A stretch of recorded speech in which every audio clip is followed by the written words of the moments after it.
tonight on the Mac to the Future livecast, go, whatever. Number one, I'm by myself, so there's no Dave and there's no Warren, so nobody's here to keep me in check. Foxconn has enough capacity for iPhones for the United States, even without China. Privacy is not just a marketing slogan for Apple, except when it is. Apple is running out of potential content studios to buy as Bad Robot goes to WarnerMedia. That's all tonight on the Mac to the Future Go livecast.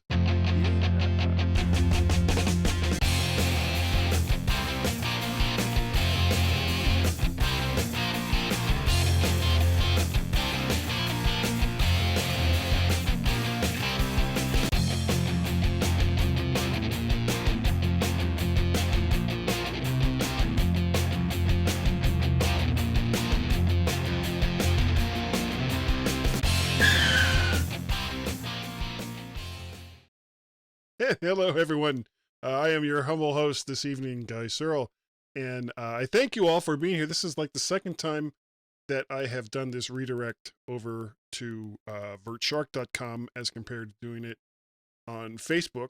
And if you want to see it in its other raw-ish form, you can also go on over to YouTube. And I don't have a link, but just stay here or watch it here. It doesn't really matter one way or the other. Thank you all. Thank you all for being here. I really, really do appreciate it.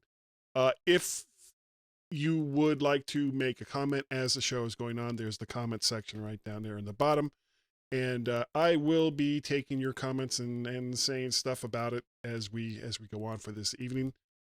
This is probably going to be a relatively short show because I don't have Warren and Dave to bounce off. And again, I do put out this invitation to other Mac to the Future Facebook admins that might want to come onto the show. There's absolutely no reason why not, and I'm sure we can work something out at a time that is most convenient for you, sir. Thank you very much. So I got three main stories to talk about tonight. The first one, with all the talk of tariffs between the United States and China, Foxconn, which is a Taiwanese company, has announced that they have enough capacity to handle the iPhone sale or iPhone manufacturing for the United States outside of China. This is a story from Reuters. In light of increased trade tensions between the U.S. and China, Foxconn, the main manufacturer of products for Apple, has said that they have more than enough manufacturing capacity outside of China to meet the needs of Apple for the U.S. While some disruption could be expected, the main loser in such a battle would probably be Chinese workers and the government, who might not get back some of the loss of jobs. The firm also said that this makes the proposed Wisconsin facility, remember that, more important than ever. They're out doing their daily drive.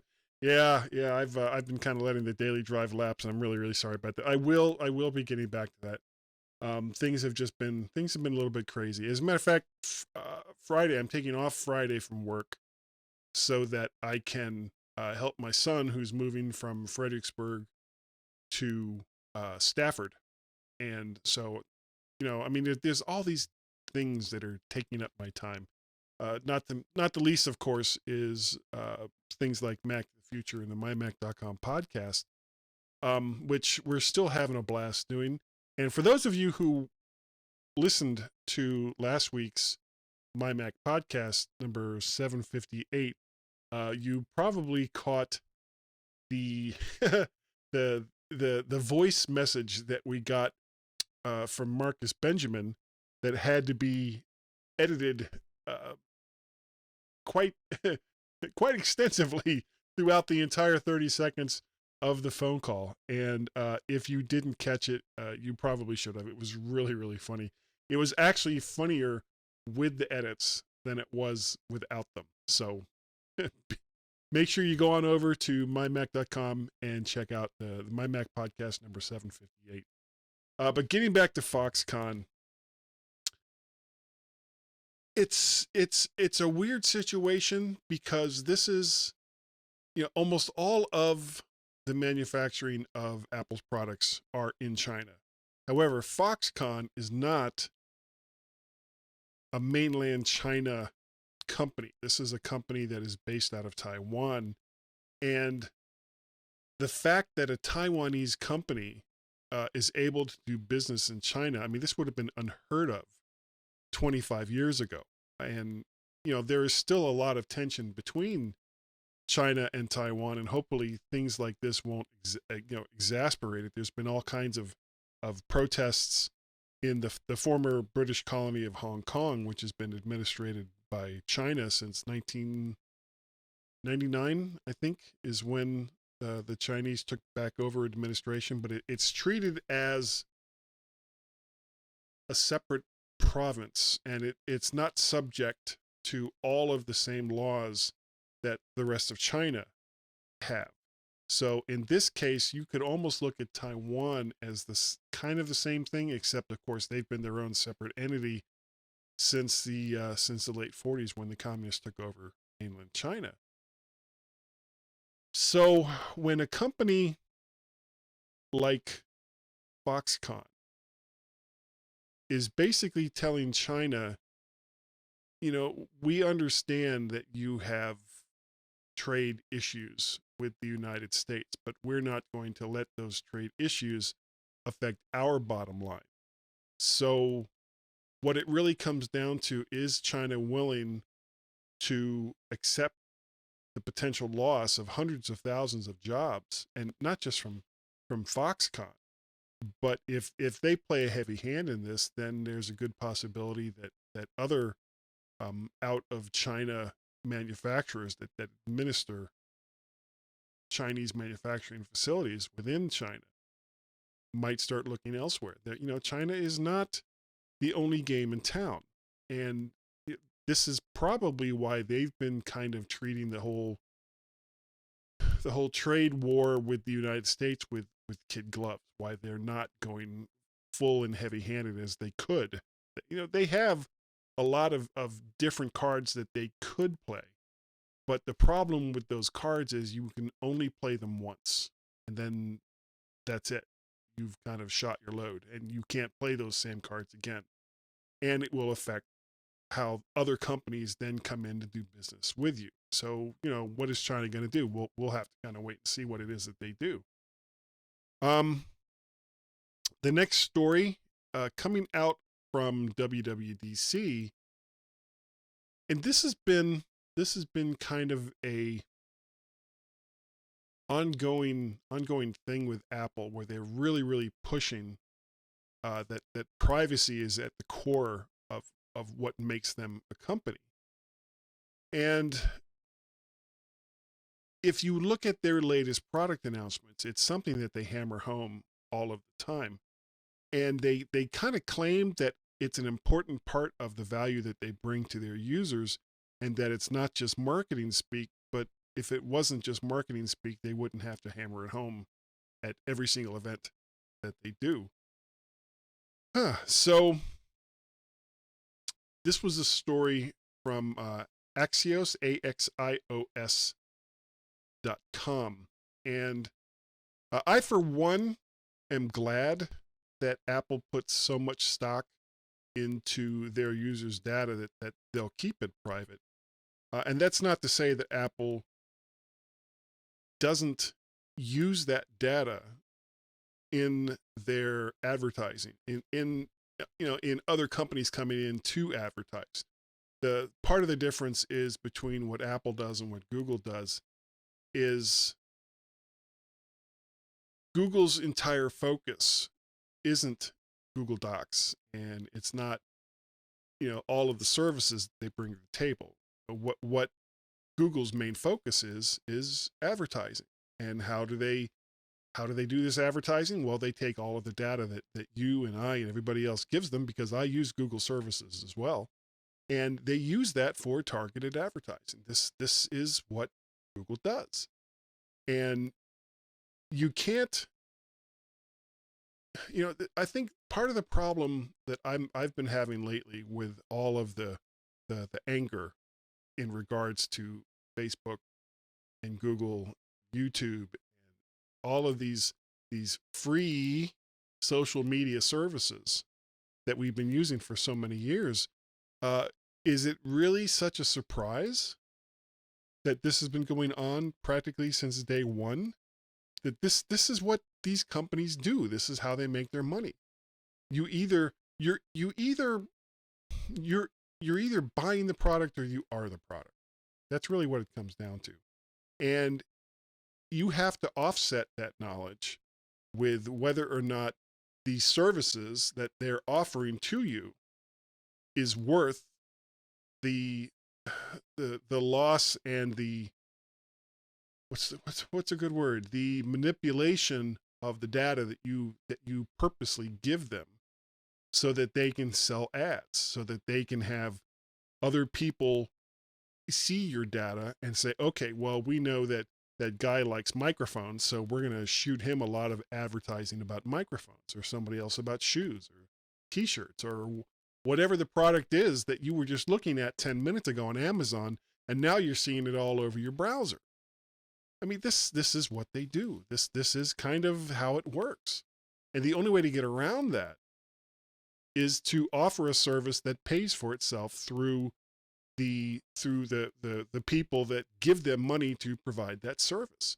So if you want a difference, if you want a different service than YouTube, a lot of people right now are talking about how YouTube has been kind of heavy-handed when it comes to conservative voices on their platform.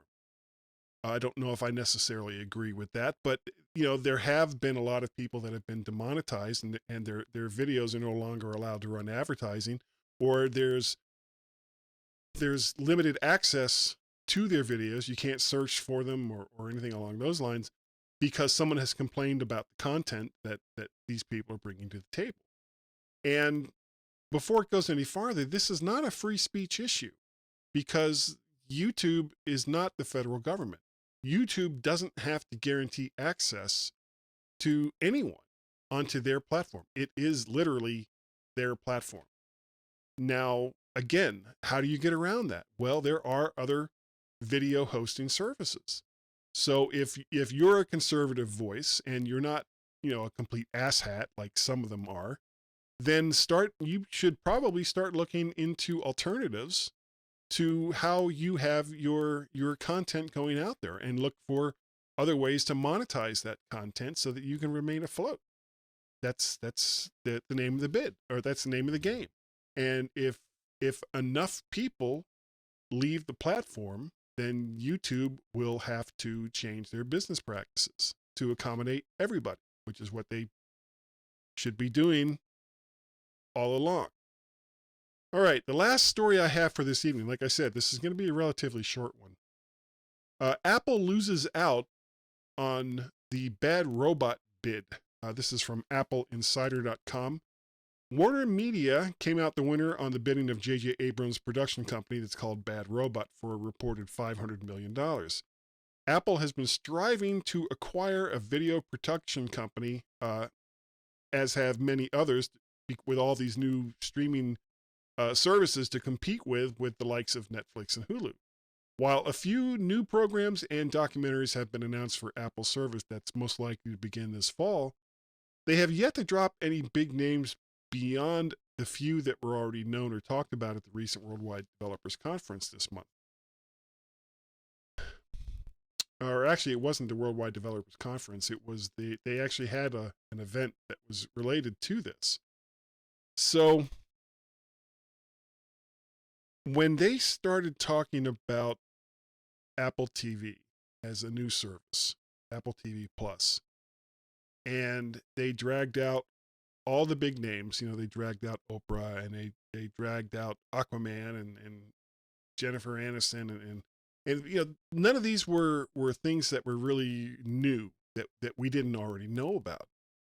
And the problem Apple has is that there's now a lot of competition out there for eyeballs. And if you want to have a streaming service, well, you can't live on top of that mountain all by yourself, like Apple has with so many other services. You have to bring in partners. You have to have other content available from other companies, and those other companies are going to run their business the way they want to.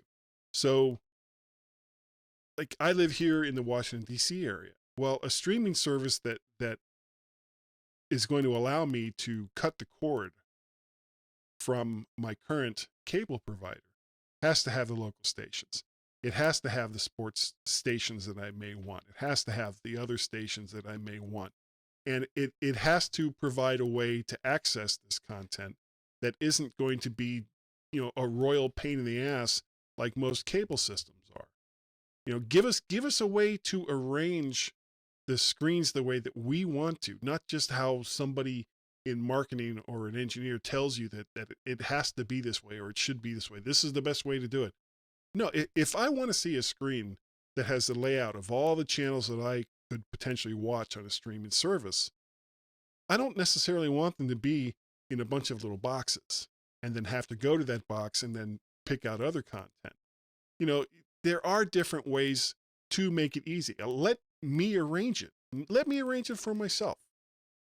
And that way I'll know what it is that I want. I mean, you can still keep control somewhat, but you can't just tell people what it is that they're going to be able to see and how they're going to be able to see it, because they'll just choose a different content service. It's we've got Hulu, we've got Netflix, we've got, there's Roku, there's Vimeo, there's like all these other services that are competing for the same dollars as a streaming service. Heck, YouTube has a streaming service now, and they're already out.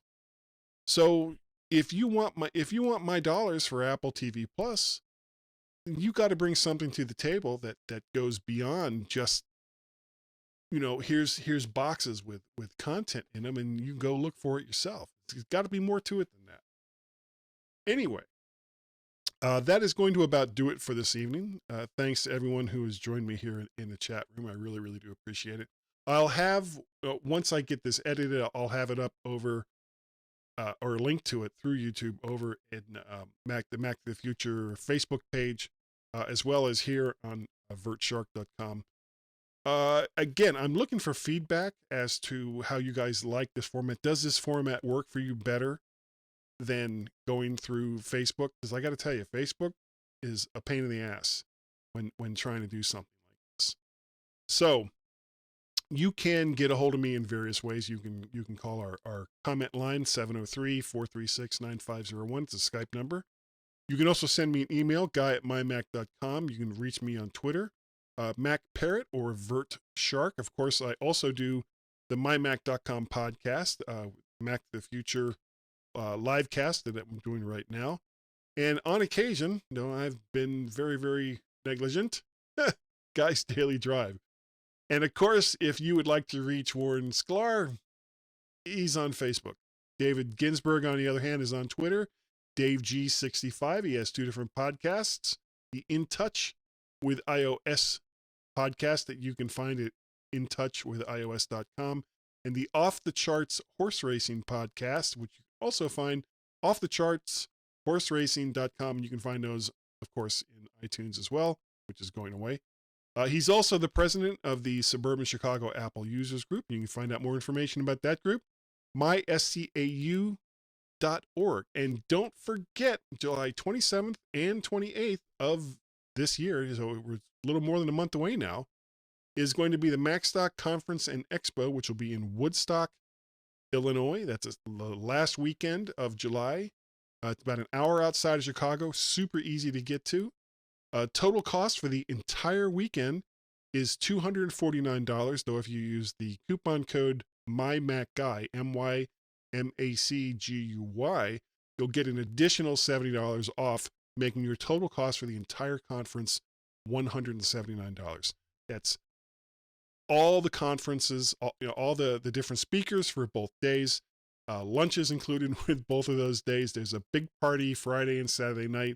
It's going to be so much fun. You guys really, really don't want to miss it. You can find out more information on the MacStock Conference and Expo by going to macstock2019.com or macstockconferenceandexpo.com. So once again, thank you all for joining me this evening. I really do appreciate it.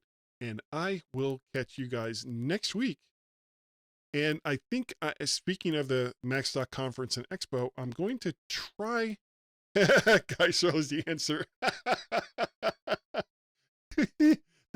that's funny because I was like the big bad villain in last year's game show night. Every single question came up. Guy Serle was the answer. Thanks. Yeah, I appreciate that. But speaking of the MacStuck Conference and Expo, I'm gonna see if I can get either Barry Falk or Mike Potter on to give us talk a little bit more about it instead of just the usual thing that I'm doing or being by myself again this week. So once again, thanks all for being here, and I'll catch you next week. Bye.